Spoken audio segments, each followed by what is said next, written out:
ಮಳೆ ಇಲ್ಲದೆ ಬಿಸಿಲಿನಿಂದಾಗಿ ನೀರಿಲ್ಲದೆ ಬರಗುಡುತ್ತಿದ್ದ ಕಪಿಲಾ ನದಿ ಈಗ ಕೇರಳದ ವಾಯನಾಡು ಪ್ರದೇಶದಲ್ಲಿ ಸುರಿಯುತ್ತಿರುವ ಧಾರಾಕಾರ ಮಳೆಯಿಂದಾಗಿ ನದಿಯಲ್ಲಿ ನೀರಿನ ಒಳಹರಿವು ಹೆಚ್ಚಾಗಿ ಮೈದುಂಬಿ ಹರಿಯುತ್ತಿದೆ. ಕಳೆದ 4-6 ದಿನಗಳಿಂದ ನದಿ ಪ್ರಾಂತ್ಯದಲ್ಲಿ ಎಡೆಬಿಡದೆ ಸುರಿಯುತ್ತಿರುವ ಧಾರಾಕಾರ ಮಳೆ ಹಿನ್ನೆಲೆ ನದಿಯಲ್ಲಿ ಒಳಹರಿವು ಹೆಚ್ಚಾಗಿ ಕಬಿನಿ ಜಲಾಶಯ ಸಂಪೂರ್ಣವಾಗಿ ಭರ್ತಿಯಾಗಿದೆ. ಇದರಿಂದಾಗಿ ಕಬಿನಿ ಜಲಾಶಯದಿಂದ ನದಿಗೆ 30,000 ಕ್ಯೂಸೆಕ್ ನೀರು ಹೊರಬಿಡಲಾಗಿದೆ. ನದಿಯಲ್ಲಿ ನೀರಿನ ಹರಿವು ಹೆಚ್ಚಾದ ಕಾರಣ ನಂಜನಗೂಡಿನ ಶ್ರೀಕಂಠೇಶ್ವರ ಸ್ವಾಮಿ ದೇವಾಲಯದ ಕಪಿಲಾ ನದಿ ಸ್ನಾನಘಟ್ಟ ಸಂಪೂರ್ಣವಾಗಿ ಮುಳುಗಡೆಯಾಗಿದ್ದು, ಐತಿಹಾಸಿಕ 16 ಕಾಲು ಮಂಟಪ ಸಹ ಭಾಗಶಃ ಮುಳುಗಡೆಯಾಗಿದೆ.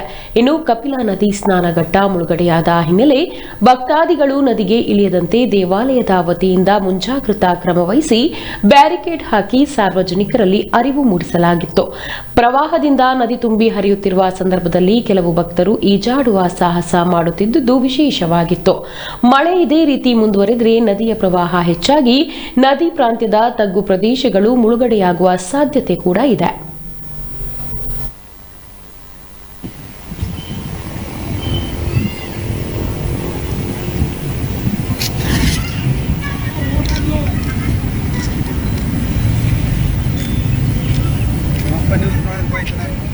ದೇವಸ್ಥಾನ ಬಿಟ್ಟಿದೆ ಅದಕ್ಕೋಸ್ಕರ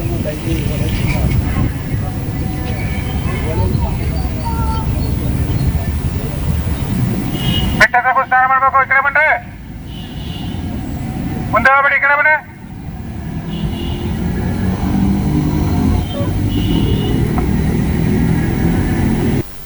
ಬೆಟ್ಟದ ಸ್ನಾನ ಮಾಡಬೇಕು. ಈ ಕಡೆ ಬನ್ರಿ,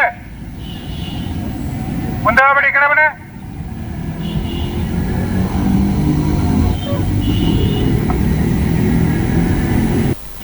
ಬೆಟ್ಟದ ಸ್ನಾನ ಮಾಡಬೇಕು. ಈ ಕಡೆ ಬನ್ರಿ,